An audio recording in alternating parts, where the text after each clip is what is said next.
नमस्कार, आप देख रहे हैं एनडीटीवी इंडिया। आपके साथ मैं हूं गीता जोशी। और शुरुआत महंगाई की मार झेल रहे आम आदमी से, जिस पर एक बार फिर होली से ठीक पहले महंगाई का झटका लगा है। घरेलू और कमर्शियल एलपीजी सिलेंडर की कीमतें बढ़ गई हैं। लोगों के ऊपर लगातार बोझ बढ़ता जा रहा है। त्योहार करीब हैं और गैस सिलेंडर की महंगाई यकीनन लोगों को काफी परेशान करेगी। आइए पहले देखते हैं कितनी कीमतें बढ़ी हैं। 14.2 किलो वाले घरेलू सिलेंडर के दाम 50 रुपए बढ़ गए हैं और 19 किलो वाले कमर्शियल सिलेंडर के दाम में 350 रुपए 50 पैसे की वृद्धि हुई है। ये बढ़ी हुई कीमतें बुधवार से लागू होंगी। अब दिल्ली में घरेलू एलपीजी सिलेंडर 1103 रुपए का मिलेगा और 19 किलोग्राम वाला कमर्शियल सिलेंडर 2119 रुपए 50 पैसे का मिलेगा। पेट्रोलियम मंत्रालय के आधिकारिक आंकड़ों के अनुसार 1 अप्रैल 2017 से 6 जुलाई 2022 के बीच एलपीजी की कीमतों में 58 बार बदलाव किए गए।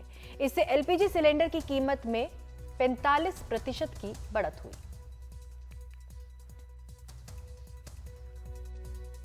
और त्योहार से पहले एलपीजी के दामों में बढ़ोतरी को लेकर हमारे सहयोगी वेदांत अग्रवाल ने कुछ लोगों से बात की, वो सुनिए। अब बचत तो कुछ कर ही नहीं पाएंगे। कुछ नहीं कर पाएंगे, कुछ नहीं कर पाएंगे। अभी आपकी कितनी इनकम है, कितना महीने का कितना कमा लेते हो, कितना बचा पाते हो, कितना जाता है गैस और राशन इन सब में, इसका थोड़ा बताइए।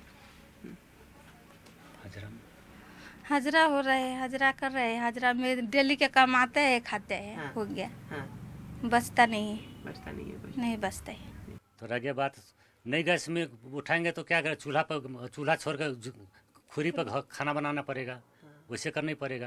उपाय नहीं है सर। सरकार से यही प्रार्थना करेंगे कि थोड़ा बहुत कमती हम लोग का गरीब को देखना चाहिए, यही और प्रार्थना। और क्या करेंगे सर। हम लोग घर में 5 परिवार है, हम लोग डेली के काम करते हैं, वो काम करके खाते हैं। उसमें भी रेट उठ जाएंगे, सरकार उठा देंगे तो कैसे कहाँ से खाएगा हम लोग। इसीलिए सरकार से गुजारिश है। फिर भी आपको सिलेंडर तो लेना ही पड़ेगा कि भाई अब सिलेंडर लेना तो बंद नहीं कर सकते। मजबूरी नहीं रहेगा, पैसा तो क्या करेंगे, इतना उठाएंगे तो कहाँ से लेगा। इसलिए तो क्या करेंगे फिर? क्या करेंगे, वो चूल्हा पर खुरी जला के खाना बनाना पड़ेगा। और अगली खबर उत्तर प्रदेश से। प्रयागराज में उमेश पाल हत्याकांड के मामले में पूर्व सांसद अतीक अहमद के करीबियों पर कार्रवाई शुरू हो गई है। बुधवार को प्रशासन ने अतीक अहमद के करीबी जफर अहमद के घर पर बुलडोजर चलाया। बीजेपी नेताओं का कहना है कि बाकी आरोपियों के घर भी बुलडोजर चलेगा। इस बीच अतीक अहमद ने फर्जी एनकाउंटर की आशंका जताई है। सुप्रीम कोर्ट में दाखिल अतीक अहमद की याचिका में कहा गया है कि अगर उन्हें उत्तर प्रदेश भी लाया जाए तो सेंट्रल फोर्स की सुरक्षा में।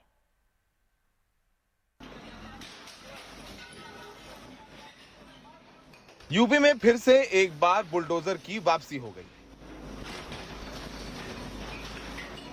ये जेल में बंद यूपी के माफिया अतीक अहमद के खास जफर अहमद का घर है, जिसे कुछ घंटों में ही ढहा दिया गया। इसी घर में अतीक अहमद का पूरा परिवार, उनकी पत्नी, उनके बच्चे, क्योंकि अतीक की संपत्तियों पर पहले ही बाबा का बुलडोजर चल चुका है, लिहाजा उनके पास रहने के लिए घर नहीं था, तो उनका पूरा परिवार यही रहता था।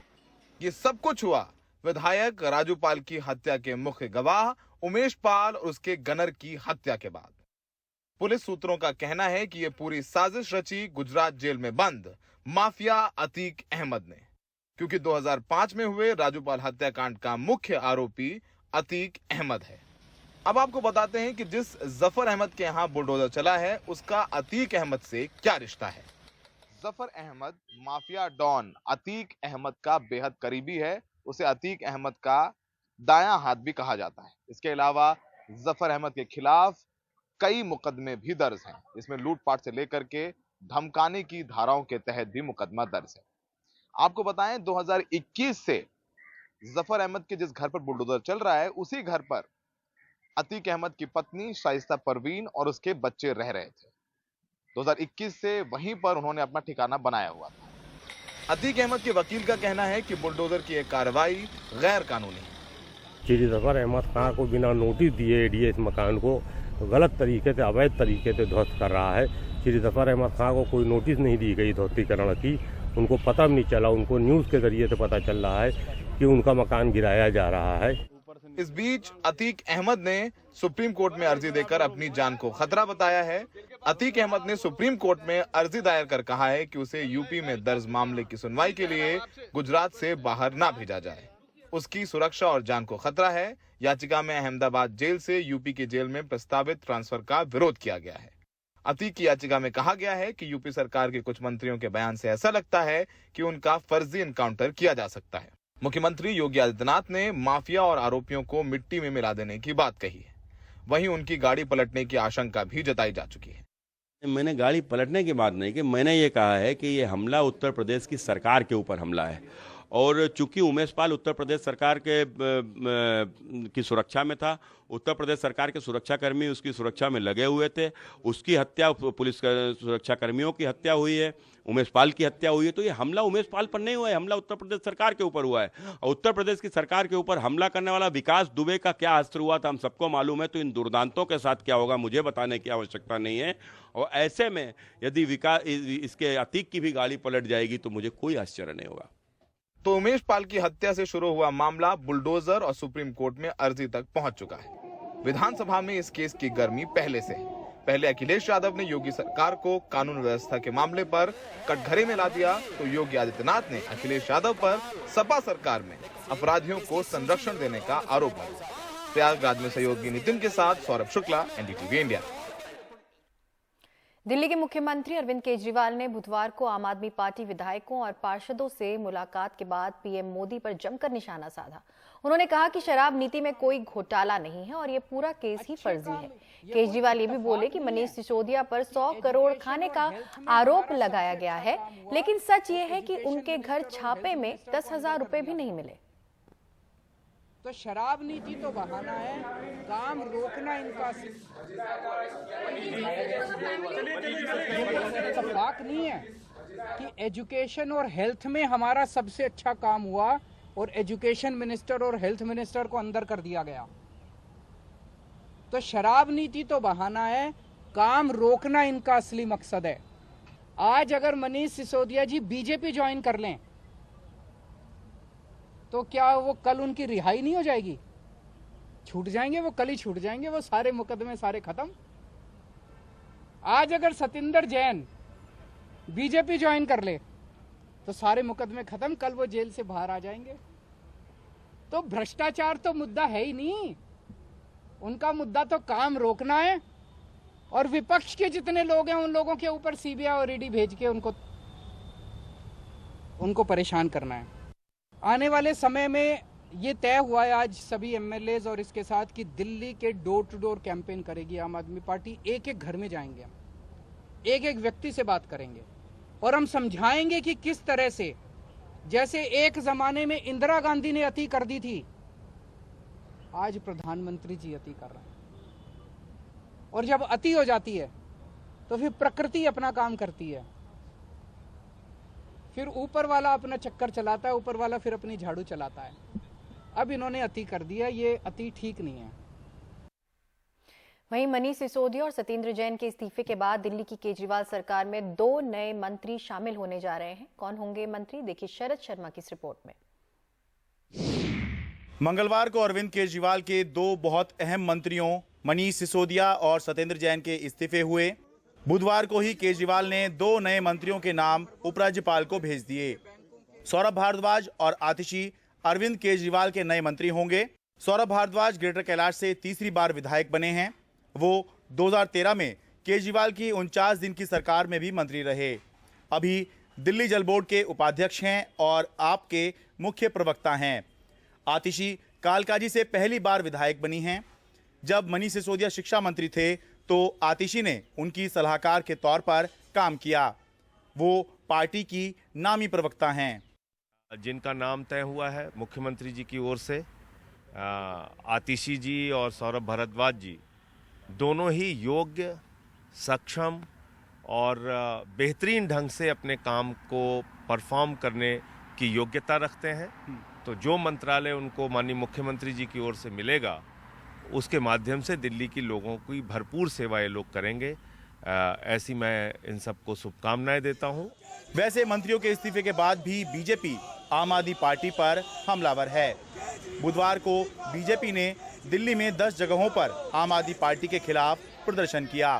बीजेपी की मांग है कि मनीष सिसोदिया और सतेंद्र जैन के इस्तीफे के बाद अब केजरीवाल भी इस्तीफा दें।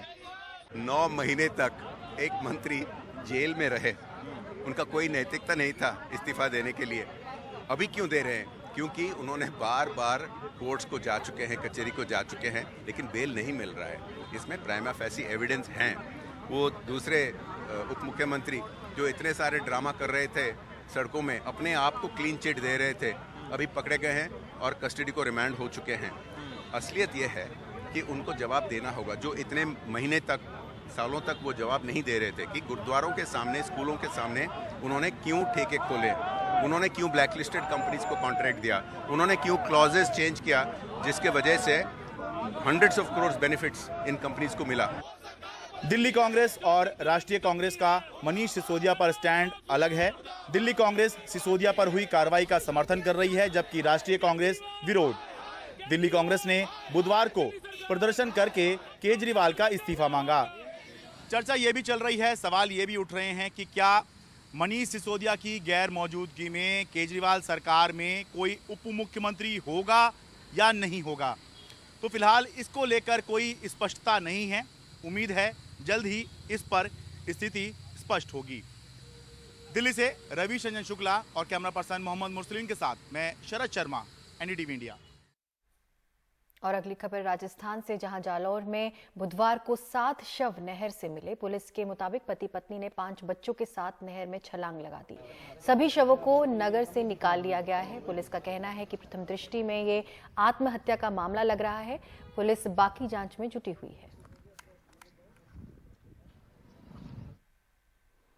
और अगली खबर महाराष्ट्र से। महाराष्ट्र विधान परिषद में अब एक बार फिर उद्धव ठाकरे और एकनाथ शिंदे आमने सामने हैं। इस बार शिवसेना का प्रतोद यानी विप चुने जाने की बात है। मुख्यमंत्री एकनाथ शिंदे और पूर्व मुख्यमंत्री उद्धव ठाकरे दोनों ने अपने अपने विप चुन लिए हैं। महाराष्ट्र विधान परिषद की उप सभापति नीलम गोऱ्हे के पास ये 2 पत्र हैं, एक उद्धव ठाकरे गुट का और दूसरा शिंदे गुट का। एकनाथ शिंदे ने महाराष्ट्र विधानसभा में विप्लव बाजोरिया का नाम प्रतोद के तौर पर दिया है, तो उद्धव ठाकरे ने विलास पोतनेस का नाम मुख्य प्रतोद के तौर पर भेजा है। सुप्रीम कोर्ट का भी डिसीजन हुआ है, उस बेस पे हमारे आगे की रणनीति तय होगी कि हम लोग कैसे कुछ आगे बढ़ पाएंगे। अभी फिलहाल हमने कोई व्हिप वगैरह जारी नहीं किया है किसी को। जैसे ही पार्टी का कुछ आदेश आता है हम उसके ऊपर अमलबजानी करेंगे। विधान परिषद में सबसे ज्यादा सदस्य हमारे हैं, 11 सदस्य हमारे हैं, और उधर जो है विप्लव बाजोरिया वो एक ही उधर है, उनका हमारे ही था, हमारे साथ ही था, वो अभी उधर गए। अभी हमारे जो पक्ष प्रमुख है, पूर्व मुख्यमंत्री थे उद्धव साहब ठाकरे, उसने मेरा नाम लिया, उसने मेरा नाम मुख्य प्रतोद दिया है, उनका जो नाम है वो प्रतोद करके आया, प्रतोद। महाराष्ट्र विधानसभा में भले ही अधिकांश शिवसेना के विधायक एकनाथ शिंदे के साथ हों, लेकिन विधान परिषद में अब भी उद्धव ठाकरे मजबूत हैं। विप्लव बाजोरिया पहले और अकेले ऐसे विधायक हैं जो ठाकरे गुट से निकलकर एकनाथ शिंदे के गुट में शामिल हुए हैं। महाराष्ट्र विधानसभा के बाद अब मुख्यमंत्री एकनाथ शिंदे की कोशिश है कि महाराष्ट्र विधान परिषद और लोकसभा में भी वो अपने आप को मजबूत करें। पार्टी के अनुसार जल्द ही लोकसभा में भी नए प्रतोद का ऐलान होगा। पार्टी को नाम किसको मिला है, निशानी किसको मिला है, अगर वो जो मिला है हमको तो हमारे साथ चलना चाहिए। अगर हमारे साथ नहीं चलेंगे तो फिर 2 हफ्ते के बाद हम लोग देखेंगे क्या करना है। अगर वो लोग सुनेंगे नहीं तो कार्रवाई भी हो सकती है। महाराष्ट्र विधान परिषद में दोनों गुटों की ओर से पत्र तब दिया गया है जब सुप्रीम कोर्ट में इसे लेकर सुनवाई जारी है। ऐसे में फिलहाल विधान परिषद की उप सभापति भी कोई फैसला लेती नहीं दिख रही है। सर्वोच्च न्यायालय में ये सब पूरी लीगल प्रोसेस चल रही है, अभी तक उसके माध्यम में निर्णय नहीं आया है, तो उसका विधान परिषद पर क्या असर होता है, उनका क्या कहना है वो जानते हुए मैं उसके बाद में निर्णय कर सकती हूँ। अभी तो विषय पूरा प्रलंबित है। विधानसभा और लोकसभा के अधिकांश विधायक और सांसद एकनाथ शिंदे के साथ हैं, लेकिन अब भी विधान परिषद और राज्यसभा में जितने भी विधायक और सांसद हैं वो उद्धव ठाकरे गुट के पास मौजूद हैं।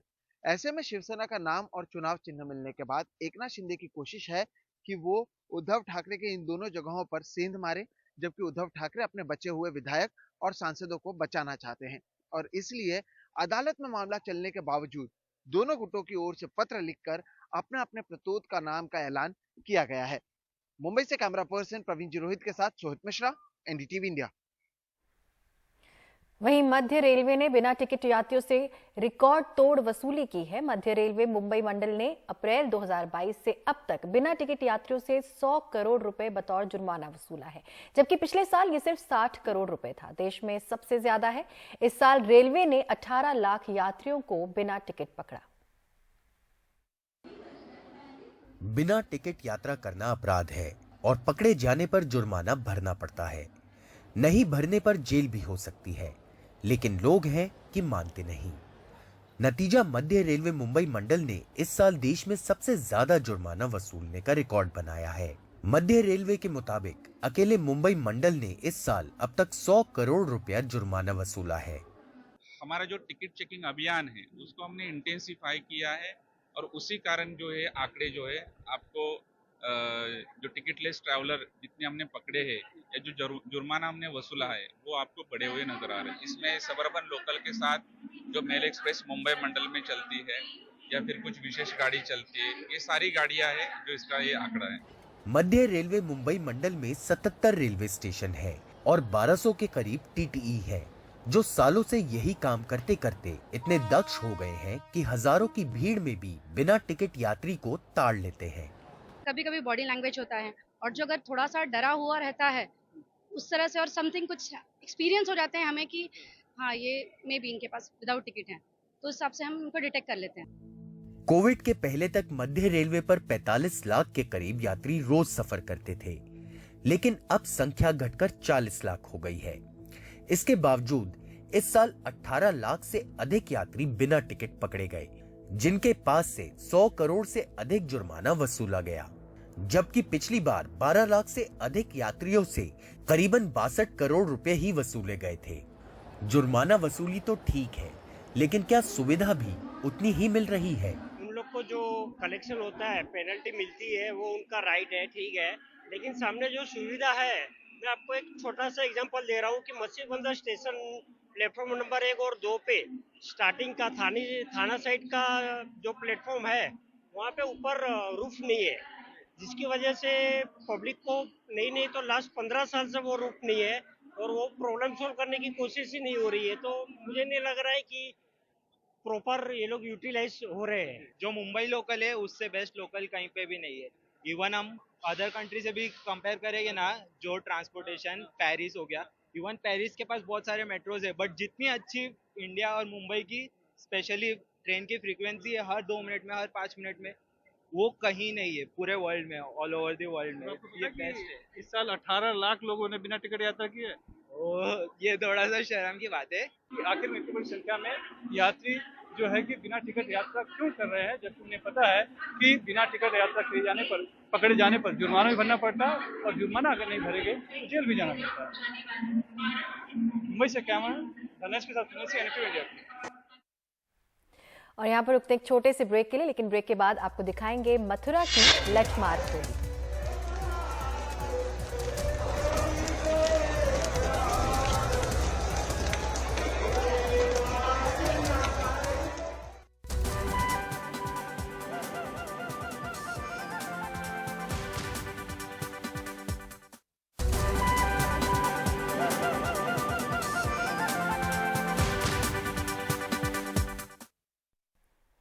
होली का त्योहार अभी 1 हफ्ते दूर है, लेकिन मथुरा में होली की शुरुआत हो चुकी है। मथुरा में लठमार होली की शुरुआत हो गई है। बड़ी संख्या में लोग, खास तौर पर विदेशी सैलानी भी इसे देखने पहुंचे। लठमार होली में महिलाएं बांस की लाठियां बरसाकर होली खेलती हैं और पुरुष एक ढाल लेकर अपना बचाव करते हैं।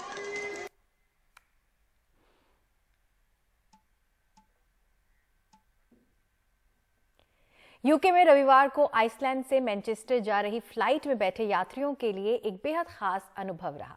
यूके के कुछ हिस्सों में नॉर्दर्न लाइट्स दिखाई देने लगी, तभी पायलट ने बीच यात्रा में प्लेन को 360 डिग्री घुमा दिया ताकि सभी यात्री इस नजारे को देख सकें। एक यात्री एडम ग्रोव्स ने इन तस्वीरों को कैमरे में कैद कर लिया और ट्वीट कर पायलट का धन्यवाद किया।